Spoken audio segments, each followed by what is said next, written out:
Yes, guys, welcome back to another show. There's no Sunday debrief, not yet anyway, because this is the Friday debrief. We are here to review the action from game week 18 so far. It's game week 19 in just a couple of days' time, though, hence my confusion. So genuinely, this is my favourite stream of the week. I bang on about it all week. Do not miss this show. If you're going to watch any of my content, this is clearly the one to watch. We are going to go through all 8 games with a fine-tooth comb, but still fairly quick fire. I'm not going to spend half an hour on each game. This is going to be 5-10 minutes on each game, reviewing the XG plots, reviewing the data, reviewing the pass maps, the average position maps, talking about the tactical nuances to why that team won, lost, or drew. It's genuinely my favourite show because we talk football. We are, of course, linking everything back to FPL, and it matters, but we're reviewing the game. So there is so much to get through. We're going to get cracking very soon. Before we do, let me say hello to a few of you in the chat. Thank you so much to everyone that's already in. It looks like it's going to be a busy one, which is very exciting. Morning, chat and Gianni. Thank you very much. Morning, Sigurd and Heather's in the chat. Loving fantasy football there. Nice and early. Paul as well, and Mackham.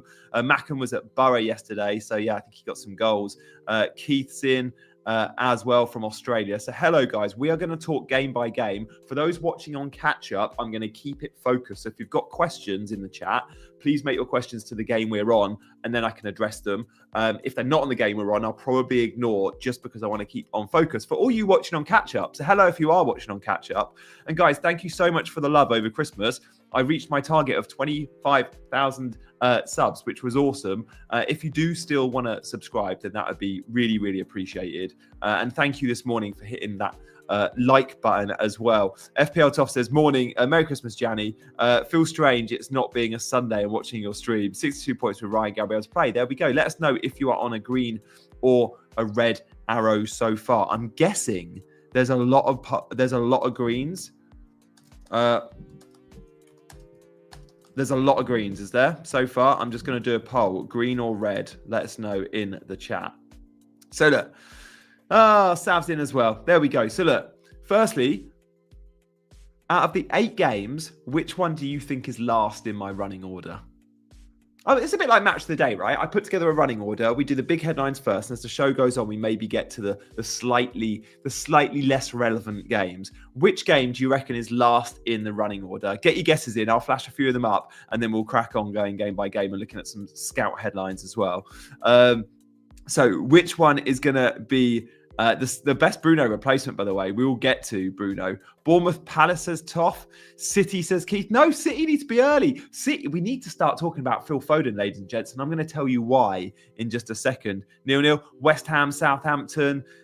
West, yeah, is getting a few. Well, look, stay tuned and I'll let you know. But I think you're getting close there. You're getting very, very close. So look, the XG under and overachievers I always like to start with. By the way, Paul Onayuchu, I can't pronounce his name, plays up front for Southampton. By the way, should have scored, and he's 4.9. If we're talking about enablers, third bench spot, he might be one to consider. We'll look at him later. He played 90 yesterday. So eyes on him under the new Southampton system, which includes him, but is also wing-backs. Just one to monitor. Southampton did all right yesterday, you know. Haaland and Gvardiol missing big chances. Tonali, Semenyo always lively as well. The shot monsters yesterday, Man City, 24 shots. They got to do better. Newcastle racking up the shots too. Chelsea, pretty disappointing. Fulham outshot them. Thank you so much, Rory, for the super chat. Really appreciate that Christmas gift. This is why we're going to talk Phil Foden a little bit later. Chances created, I SU not. Phil Foden is out on top by some distance. Look at the bottom there. 7 chances created so far. No one gets close. Iwobi had 3. Bruno had 3 in his first half. Cook had 3. Isak created 3. But Foden created 7 chances, guys. He's about to play Leicester. Leicester are the worst defence in the league at the minute. Genuinely, we should be considering. We should be thinking about Phil Foden. I'm not saying go and beeline for him. If you want to sell Bruno, you could go to Phil Foden. If you need a little bit of money in the bank, sure. Just monitor it. I know you're all going to say I'm mental. Watching Phil Foden yesterday, I was unlucky not to get points. Obviously, I own Phil Foden. And I know there's confirmation bias, blah, blah, blah.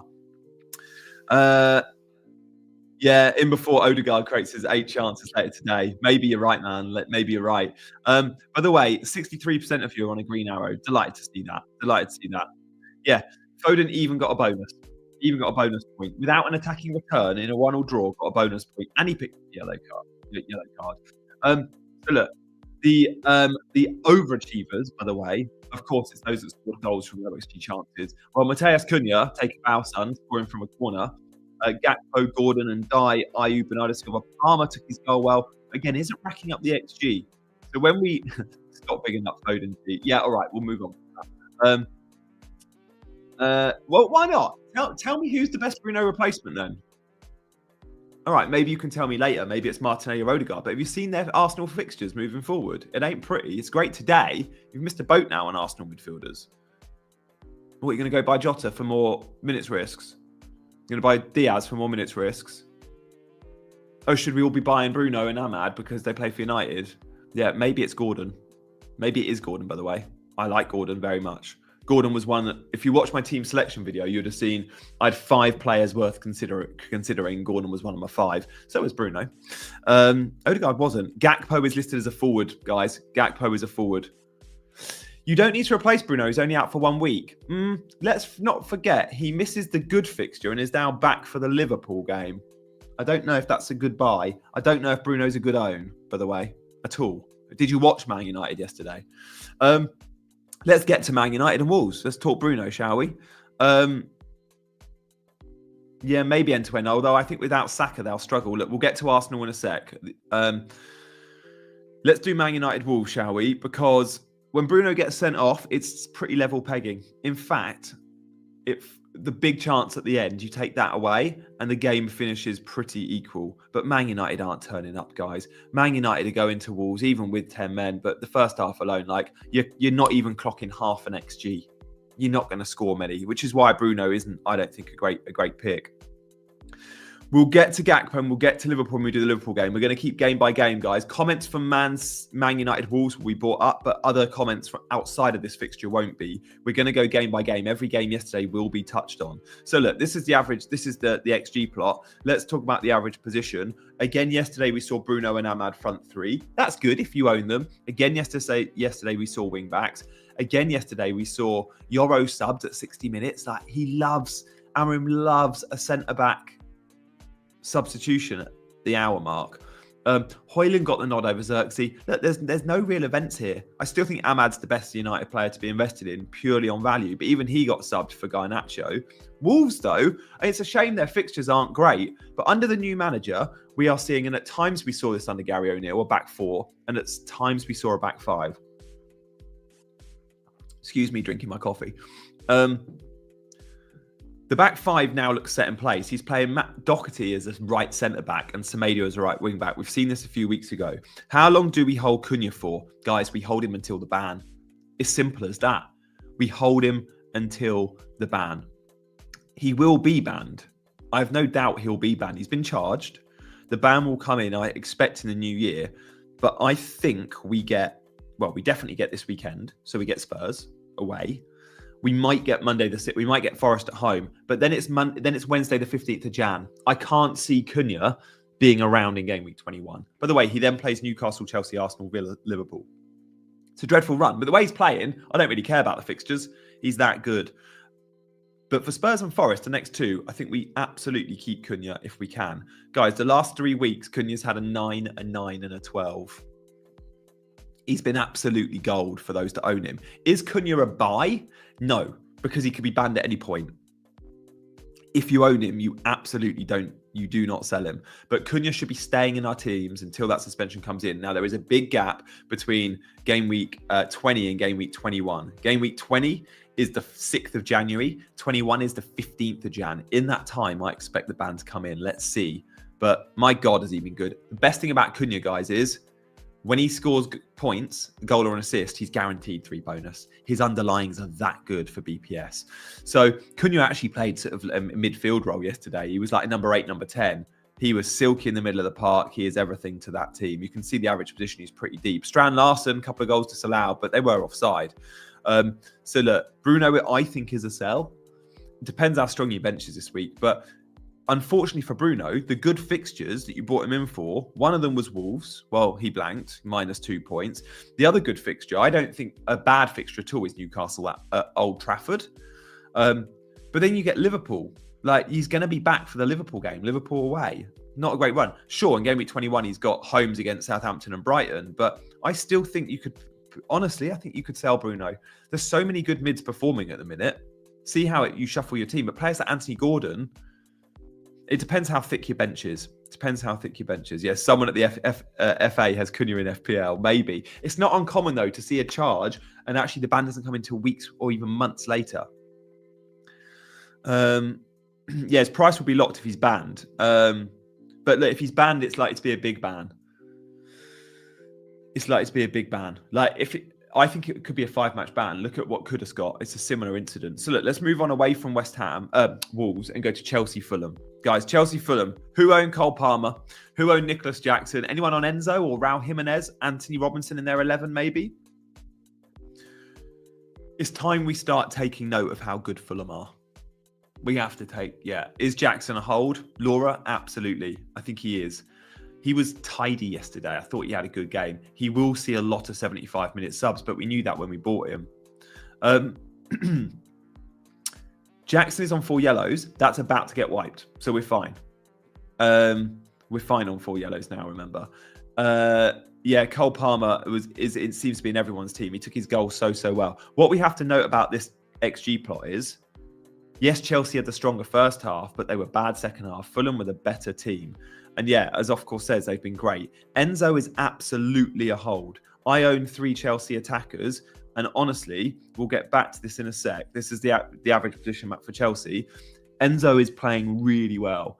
Again, yesterday, he was close to a couple of assists. Like, Enzo's underlying numbers are pretty good. For a 5 million mid, I don't think we can complain with expected goal involvement of 0.25 against Fulham, 0.34 against Everton, 0.19 versus Brentford, and 0.48 versus Tottenham. Oh, and 0.92 versus Southampton. They're his last 5. They're good XGI numbers for a 5 million mid. He's got Ipswich next. We absolutely hold Enzo. We saw Sancho on the left, Pedro Neto on the right. We could see some rotation on the wings. Madueke wasn't in the squad. Jackson will be benched next time. I disagree with that. I think he starts. He starts against Ipswich. Palmer's high effective ownership. Took his goal so well. Captaincy, by the way, for game week 19, we need to talk about, don't we? So let's do a poll. Captaincy. Are we looking up at captaining Palmer versus Ipswich or Salah versus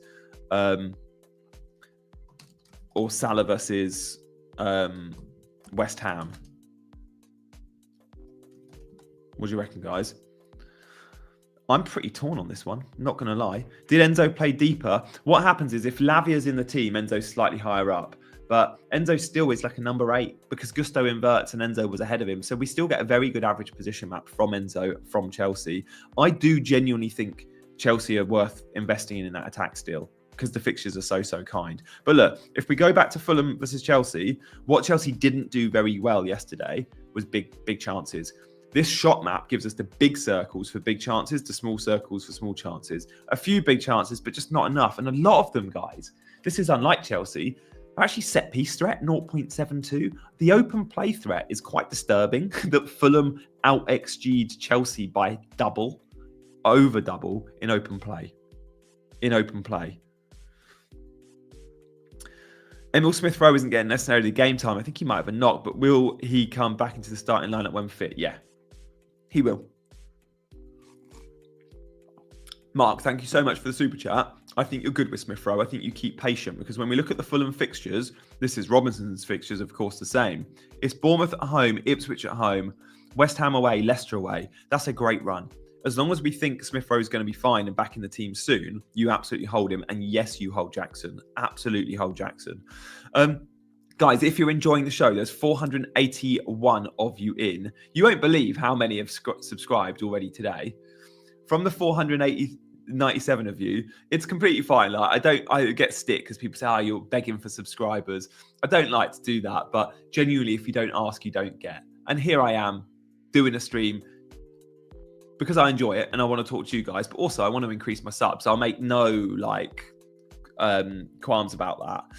If 10 of you right now or 20 of you right now want to hit the subscribe button. I know there's about 100 of you watching, at least 1 in 5 that aren't subbed. So hit that subscribe button. You'll get alerts with the notification bell every time I do these. I usually do them Sunday morning. You can see below me the word Sunday debrief. It's usually a Sunday morning. Today it's a little bit different, of course. Can you hear the music in the background? Today it's a little bit different because of the mid round, but we'll do a Monday debrief next week as well. So thank you as always, guys, for your support. Do hit the like button if you're already subbed, and do subscribe if you're not. Thank you.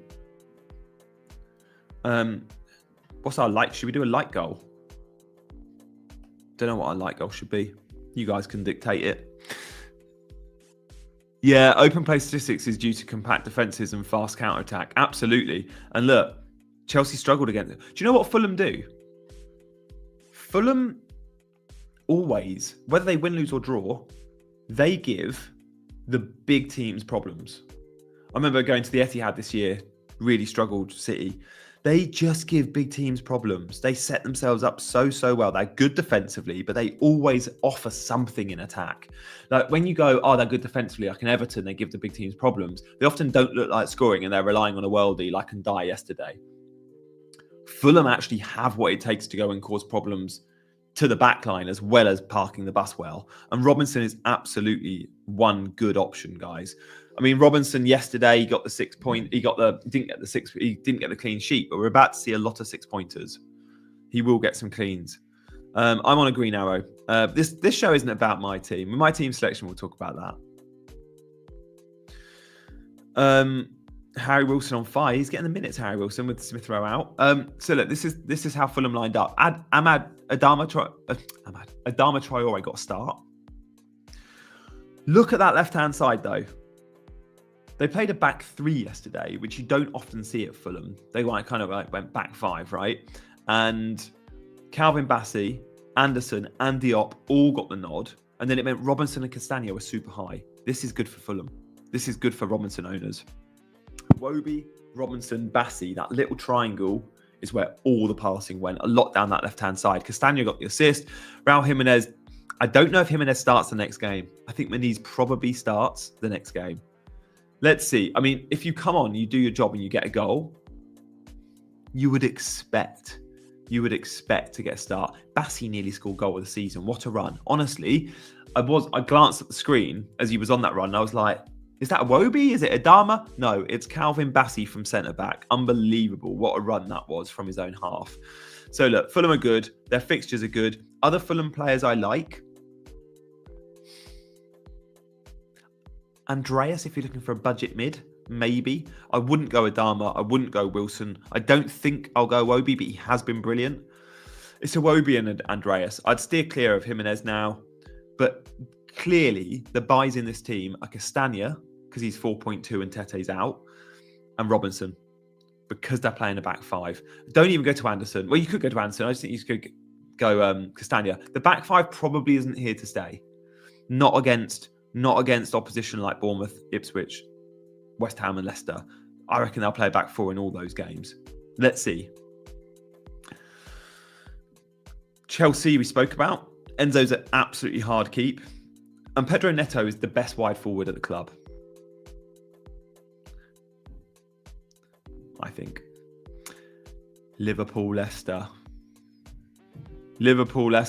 Guys, thank you so much for all your comments. We are going around. I'm getting as much on screen as I can. So, Liverpool, Leicester. Wow. Look at that XG line. That is disappointing. Oh, my mate's a Leicester fan. He drove up to Anfield. Good first half, compact. It was like, mate, you're going to get battered second half, and that's just what happened. You go in at half time, and Liverpool haven't clocked much XG, many chances, and then you just go big second half. It was always coming. It was inevitable. That XG flat line after the goal is insane. It's just like it's like a heart monitor. Like literally, Leicester just died. Jordan Ayew, you get your goal. It's 15 minutes in. And your heart monitor ain't doing that anymore. It's like, I'm just going to You can't do that against Liverpool. But it goes to show that if you own Trent and you own double Liverpool defence with Alisson or whatever, you can count yourself a little bit unlucky. And if you triple captain Salah, honestly, I think you take the 9 points, Freddie. I think you're fine with that. Yeah, if you're just tuning in, it's always at 9:30, these streams. But you can go, we're not even halfway through yet. We're not even halfway through. Salah the GOAT constantly. He took his goal so well. Look, Salah hit the bar. Was it Gakpo hit the woodwork? They hit the woodwork twice in the first half. Both of those would have been Trent assists. Just worth noting. Just worth noting. Oh, FPL Chai's in the house.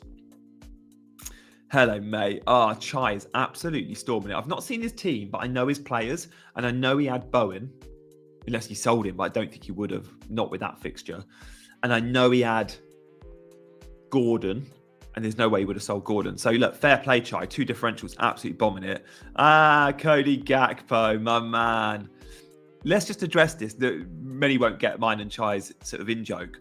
But when I call out a player and I get their rotation risk, I like to back it up with evidence where possible. So just want to give a nod to Cody Gakpo, everyone, because he is someone you can seriously consider now. Yes, he always gets subbed. Yesterday he actually played 90, but he always goes off between 60 and 75 minutes. He has started the last in the last 8 Premier League games, he started 7 of them. He started 7 in 8, but on the left-hand side. He is first choice on the left-hand side. Now, sure, he could get rested against West Ham. He's just played 90. Diaz and Jota could come in, whatever. But long-term, if you want to know Liverpool's first choice on the left-hand side, 7 in 8 in the league starts, including the last 6 starts, is Cody Gakpo. He is obviously listed as a forward. He's 3.7%. He's a good own. I wish I bought him weeks ago, but Chai decided to tell me that it was a rubbish punt. And Chai actually laughed at me. He actually, on a stream, live, I said Cody Gakpo, he went, mate, not going to lie, but rogue shout on Cody Gakpo. And I was like, why? He started the last 4 on the left. He's first choice.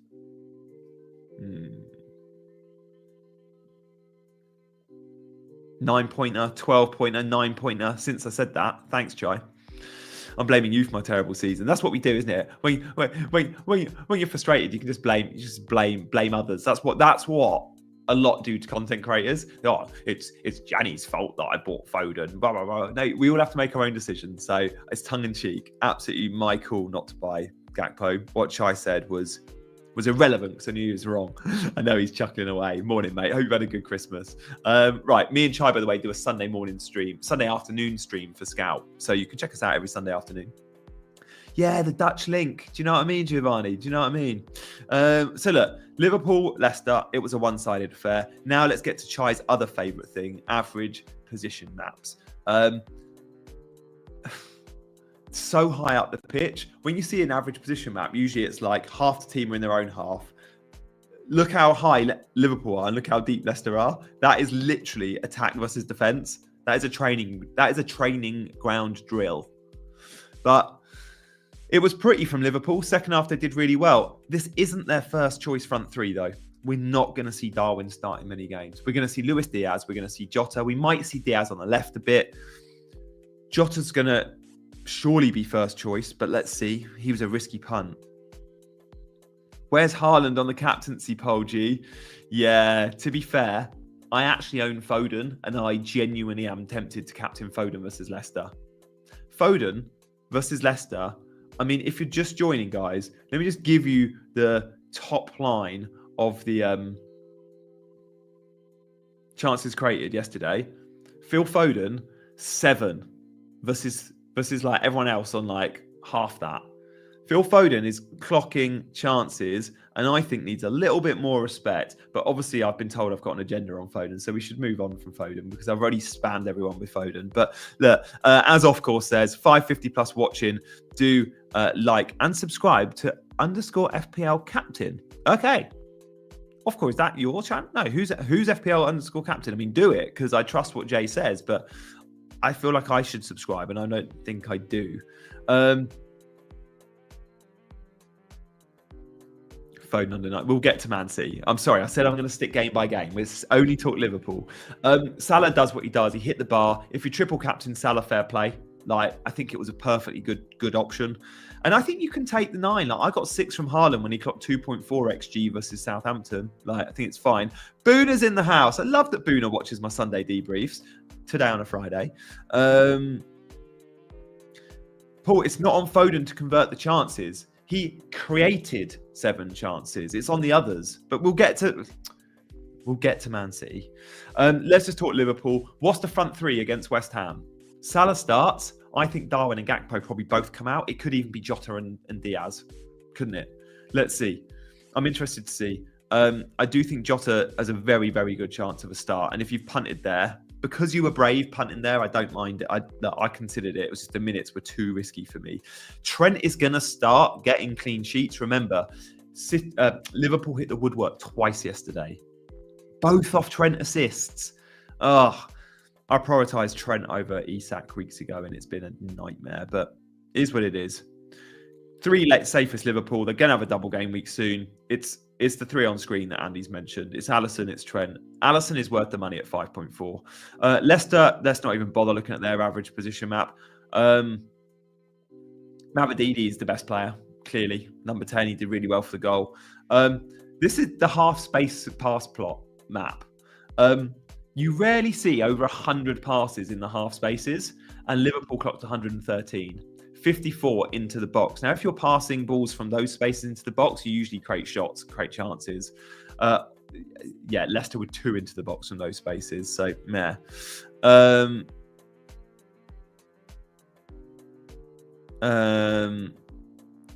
Jota has had 4 cameos, Sally. He's had 4 sets of 20 to 30 minutes. I'd expect he's ready for a 60. He's had 4 cameos, 3 in the league, 1 in the cup.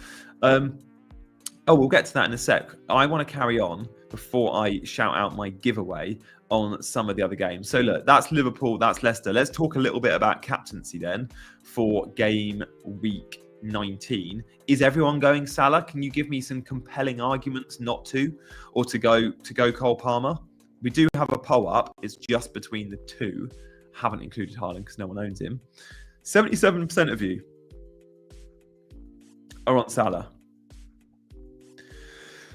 All I'd say, and I'd probably end up going Salah, I'm 60-40. All I'd say is it's worth noting Cole Palmer has the extra day's rest. It's just worth noting that. That extra day's rest might be good for him. Might be good for him. Liverpool play Sunday. Chelsea play Monday. Although, I'd probably go so far to say that Salah doesn't need the rest and it doesn't make a difference because he's a minutes beast. If he needed the rest, when you're cruising against Leicester, you probably come off with 10 to go. He didn't. Played 90. Bruno went Jota. Here's a good call. I was close. I always said if he doesn't start against Leicester, he starts against West Ham, and I think I stick with that. Yeah, Sydney reckons Diaz and Jota both start. FPL team is captaining Haaland because he likes pain. Did I screen grab the City map? Have we done City? Hang on. Did we do City? No. Oh my God, Gianni. How am I reviewing the game week without touching on Foden and Man City? Hang on a second. Let me get that screen grab now because we need to see the Man City screen grabs. Just to... I thought I screen grabbed it. Do you know what? I think I've screen grabbed it. This is all from between the posts, by the way. I'm a member, so I get to access to all their stuff behind the paywall. And it is brilliant. All the stuff I'm showing today, I think is all... I definitely screen grabbed it. Okay, I just clearly didn't put it on. Let me just show you the XG plot. I'm screen grabbing it now. It'll be on your screen in 60 seconds. But I want to show you the... I want to show you that Foden's positioning too, because this is really key. By the way, De Bruyne clearly is fit enough. He's just not in.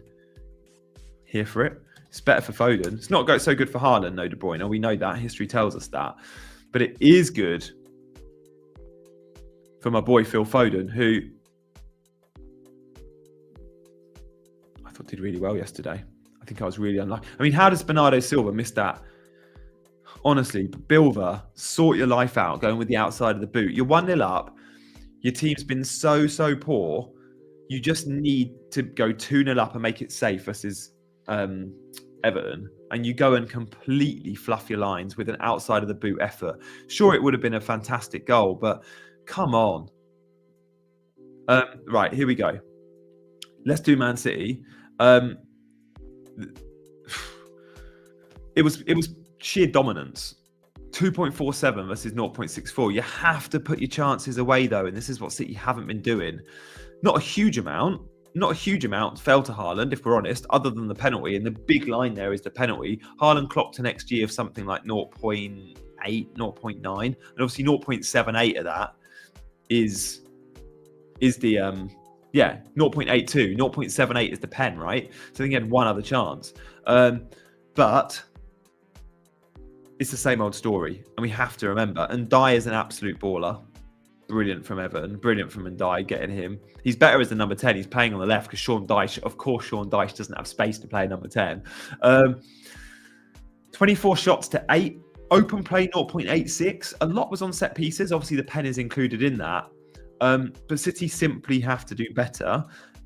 Foden on all the set pieces and the corners, by the way, with no De Bruyne in the team. And Foden, the out-and-out number 10. Savinho was a good out on the right. He won the penalty. I expect him to get more game time now. I thought he played really well yesterday. And Rico Lewis, not as inverted as we've seen. Rico Lewis, because of Ndai, had to kind of stay at right back. Everything going through Kovacic in the middle, got subbed. It's neat and tidy from City. We have seen pass maps from City in the last few weeks, maybe even 2 months, since they've been losing games, and their pass maps have been all over the place, guys. Zero identity. Like, it looked like a bad performance just looking at the pass map. We look at the pass map yesterday, the signs are there. I'm telling you, Haaland, Foden, they're both good picks. They're both good captaincy options against Leicester. Goals, I promise you, are coming. And I know this because the pass map's neat and tidy. I know this because the XG's there. I know this because the shots are there. In the last few weeks, we haven't necessarily seen that. Also, we need City to be winning games for them to be clocking high goals, usually, right?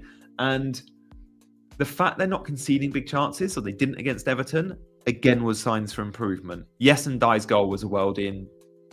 I thought Akanji swinging his leg at it, and Rico Lewis should have done better. One small error and they concede. The defence was better. The attack was miles better. I'm telling you, you can invest in Man City again. I know you think I'm nuts.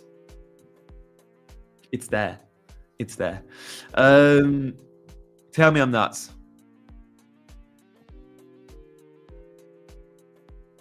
Yeah. I'm mad. No, it's not. It's not anything to write home about. I'm just saying it's improvement. Look, I'm only saying City are there to invest in because I'm taking into account the fixtures. Don't worry, if City had hard fixtures or mediocre fixtures, I wouldn't be chasing them. They've got Leicester, West Ham, Brentford and Ipswich. What more? Leicester, West Ham, Brentford and Ipswich. What more do we want? Come on, guys. I think we can all agree. Can't we? I don't think I'm mad for that by any stretch. Guys, is there a glitch on YouTube? It's really weird. Like, honestly, I feel like there's a glitch because from 686 people watching, surely one of you has subscribed today. It says I've had 0 subscribers. I'm guessing there's a glitch. But if you fancy hitting that subscribe button, do, and I'll tell you then if it is a glitch or not. And also, please do hit the like button, guys, if you're new around here. So look, we've done Man City. We've still got to get to what games have we done? Let's go through all the games. We have so far not done Bournemouth Palace. We've not done Newcastle Villa. We've not done Forest Spurs. We've not done Southampton West Ham. So we've got 4 to go. Can't be 8 likes, can it? Glitchy. Sort yourselves out, YouTube. I tell you what, if we get 50 subs, I'll give away 5 channel memberships. 50 subs and I'll give away 5 channel memberships. How about that? So, all you West Ham fans, subscribe. Okay, apparently likes is up. Great. So, where should we get to next? I think we should go to... Oh, we haven't done the Isak show, have we? We haven't done the Isak show. We'll do the Isak show. With 670 watching, though, let me give a shout out to Sleeper, because I am giving away a PS5 this game week. So every game week, I give away a £100 Amazon voucher. I've given away 2 PS5s already, right? I messaged Sleeper last week and said, can I give away another PS5? I know I'm already at my limit of prizes. 7 grand they've given me to give away in prizes, right? To you lot. I'm giving away 7 grand's worth of prizes this season alone, right? And they've said I can do another PS5. So because it's Christmas/New Year, I'm giving away another PS5.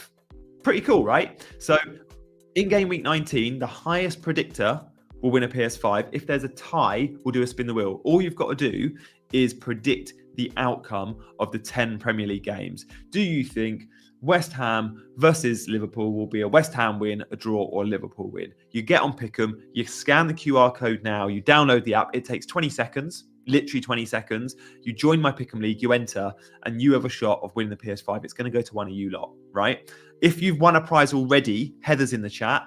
Let us know, and let us know what you spent it on, because Heather won an Amazon voucher the other day and I saw she's in the chat. So let us know if you're playing Sleeper, if you're enjoying it, if you're in my Pick'em League. And right now you can join and I'll see you coming in the live chat.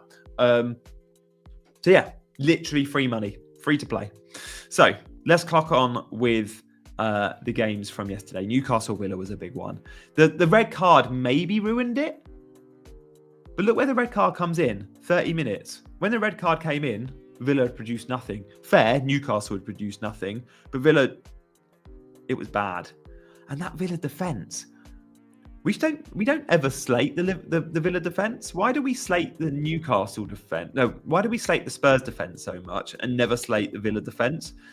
Do you know how many clean sheets Villa have had all season? 2.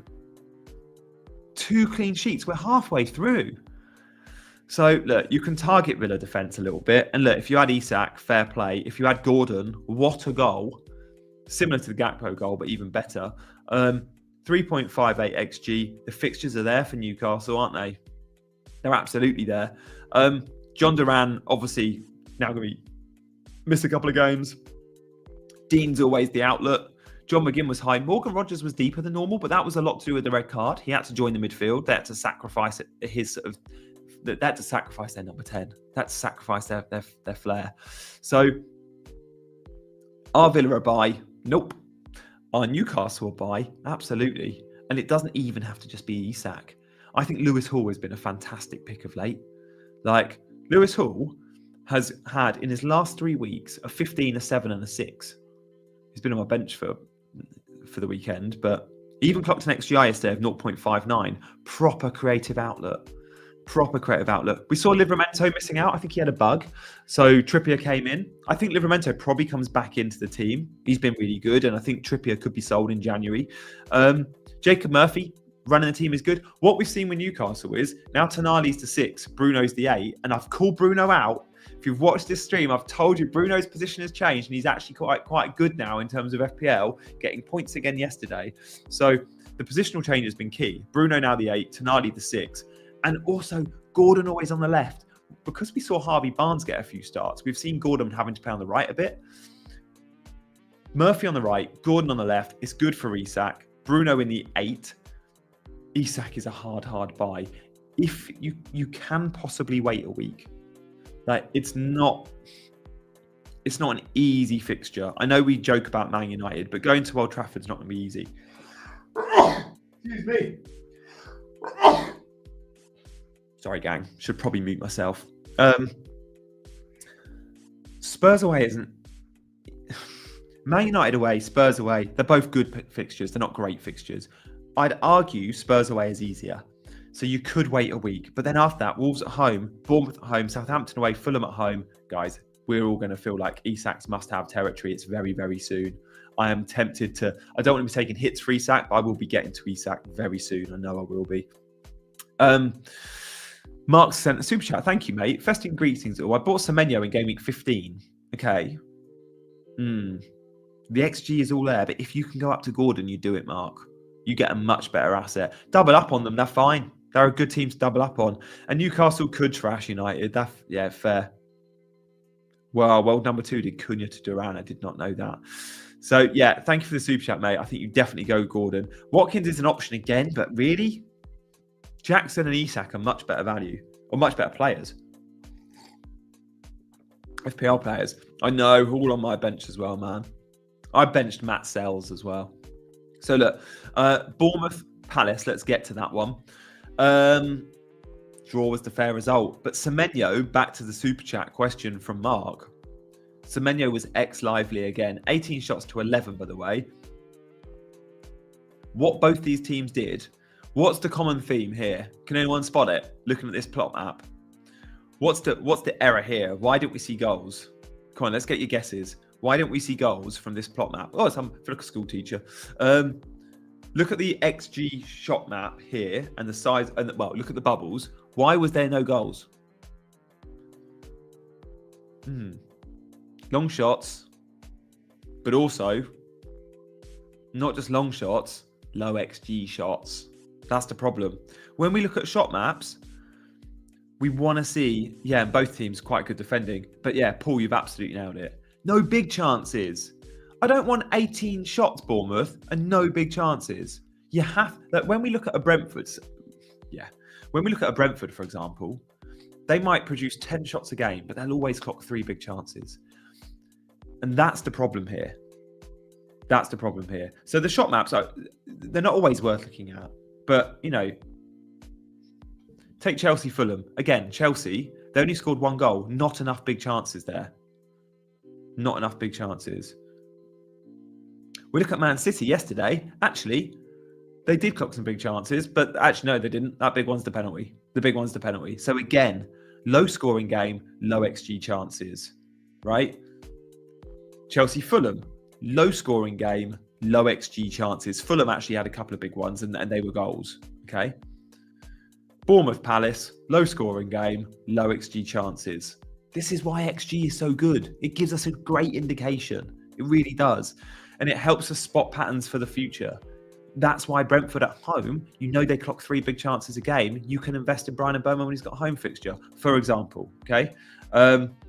So, yeah, I just think it's an interesting observation. So, look, that was Bournemouth Palace. The Bournemouth shape was, as it always is, it's the back four, Kirkes high. We saw Evan Nilsson benched. We always knew Evan Nilsson would miss a game. He'll be back in, but he's a 70-minute man. And actually, a lot of the goal threat comes from Kluivert, comes from Semenyo, comes from whoever else is playing wide forward, like it was Atari yesterday or Tavernier when he's in. Evan Nilsson's a sell for me, even though I think he starts the next match. Evan Nilsson's rotation. It's the midweek round, Eddie. They do that. Iraola does that a lot. He did that last midweek, start of December. He played Unal for a game, and he's done the same this time round. Crystal Palace, typical away performance. Like they're a little bit deeper. We can see there, like attack versus defence at times. But it was the back five. Daniel Munoz missed a good chance. Daniel Munoz was really good. Normally, the likes update live during the stream. Today, there's no updating on the like number. Same with subscribes. I don't think there's it. It says I've had like 3 subscribes. Surely more than 3 of you have hit the subscribe button today. So I don't know what's going on there, Paul. So yeah, Palace, genuinely, the fixtures are so good for Palace. I just think they underwhelm a bit in attack. Mateta, Eze, Sarr, all very good players. I just don't know if I want to go there. So Daniel Munoz is the best Palace player to buy right now. I genuinely think. When will Trent deliver a 15-pointer? Who bloody knows? Hopefully sometime soon. Forest Spurs. Why did Johnny Y? Matt Sells on my bench, 9-pointer. Ouch. Ouch, ouch, ouch, ouch. Thanks, Bruno, mate. Do you know what? Because I bang on about subs so much, I do get people going, I'm sick of him. I'm going to actually unsubscribe. But I still don't care. And obviously I know you're joking, mate. Where was I? Spurs. I mean, talk about Spursy. Spurs fans, Bruno, give me a summary. Like, you must be sick of it. Statistically, Spurs are one of the best attacks in the league. I think they're only behind Liverpool for goals, right? Or for big chance, for one of the big stats. You go to Forest, and I know Forest are good, but you have to clock 1xG. 0.9 xG is so disappointment. I think Brennan Johnson had a big chance, but yeah, do I have to? Yeah, honestly. I did exactly the same, Hugo. Fabianski, you would have got clean, of course. Again, shot map. One big chance for Forest. No big chances for Spurs. 13 shots, but look how many are from outside the box. Half their chances are from outside the box. Pop shots. Chris Wood looks finished. That's harsh, but yeah, I don't know. I don't think Wood's the best own. I do think Matt Sells is the best goalkeeper in the game at the price point. So good. I'm slurping. Forest assets have been slept on all season, Jay. And every time I do a wildcard draft, there's one coming out tomorrow or later today, I say I have a Forest defender in. I've said it all season. That's why I have Matt Sells. They're an elite defence. They've just kept a clean sheet against Spurs. The game before that, they kept a clean sheet against Brentford. They went to Brentford and kept a clean sheet. No one's kept a clean sheet against Brentford at the G-Tech all season. That's why I benched Matt Sells last week. I've just benched him for a 9 and a 7. Honestly, I'm sick as a dog for that. 7 clean sheets this season. You know, Emi Martinez has 2. So look, Spurs were Spursy. Solanke was anonymous. It's Dominic Decoy Solanke. And again, you go Milenkovic, you go Aina, you go Sells, and you notice that Forest are a really good game. Forest are a really good team, especially defensively. I don't back the Forest attack to be free-flowing and score many goals. They don't have to be. They'll win games 1-0. And Elanga, the pace. You know, Elanga's one of the first. I think Elanga might be second fastest player in the Premier League this season. He's definitely top 3, top 4 if he's not second. Obviously, Van Heck's not Van Heck. Dutch centre-back at Spurs. What's the greyhound called? What's the greyhound called? Van der Ven. Van der Ven. Van der Ven's top. I think Elanga's definitely one of the fastest in the league. Gas for the goal. Gas for the goal. The Forest fixtures, by the way, if you're looking at defenders, they don't look great, but they never do, and they still keep cleans. Everton, Wolves, Liverpool, Southampton, Bournemouth, Brighton, Fulham. It's fine. It's not bad. So, yeah, Sells is in for me. And obviously, I've now got Van der Ven. VDV. You told me. You told me. All right, so that's Forest. I don't think we need to analyse Spurs in detail, do we? Oh, interesting. It was back to a 4. They've been playing between a back 5 and a back 4, Forest. They played a back 4 yesterday. The game before that, they're a 5.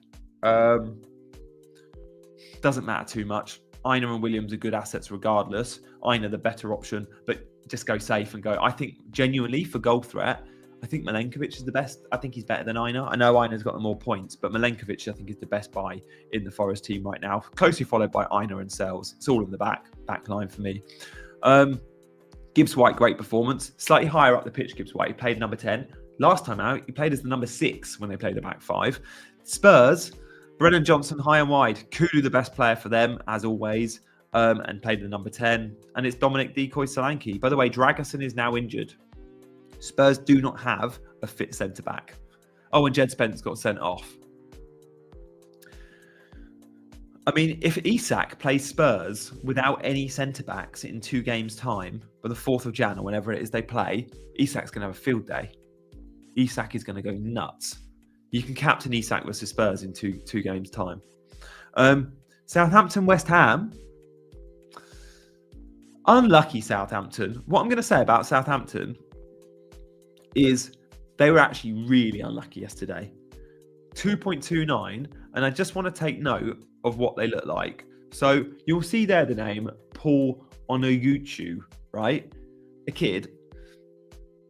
He's 4.9 million. Now, I might go João Pedro down to Onuachu and Cunha up to Isak in a couple of games when Cunha's suspended.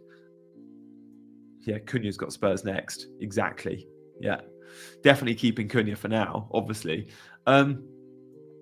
Just monitor that. If you want a dead spot, he's 4.9 in the starting games. Onuachu, he is a giant, by the way. Is he 29? Oh, I thought he was a kid. I've never heard of him. Where's he from? Should we Google it? Where's he from? I just thought he was an academy player that's been through. I took a punt on that, and I was clearly wrong. I mean, you can't. I know he's massive. So Paul Underachievers, let's have a look. Oh, he's 30. Nigerian. He played for Nigeria. What's his pedigree? Yeah, 24 caps. No, fair. They loaned him last year to Southampton, to Turkey. Came from Genk, where he got 79 goals in 114. Oh, decent. Yeah, he's over 2 meters tall, by the way. So I think he's going to be used. I'm not going to say, like, go and put your 11. But if you're looking for a third sub spot, I think that's well under. Genuinely, I think I'll end up going there. So how do you pronounce his name? Can someone tell me? Yeah, it doesn't matter if he's injury prone or whatever. Like, he's my third sub. I'm looking at a dead spot, effectively. Yeah, Armstrong's 5.1 on pens. That's a fair point. Armstrong's just not playing up front. That's the problem. But yeah, you get the penalty appeal and you do get the fitness. Yeah. Armstrong has started every game since game week 8 or 9.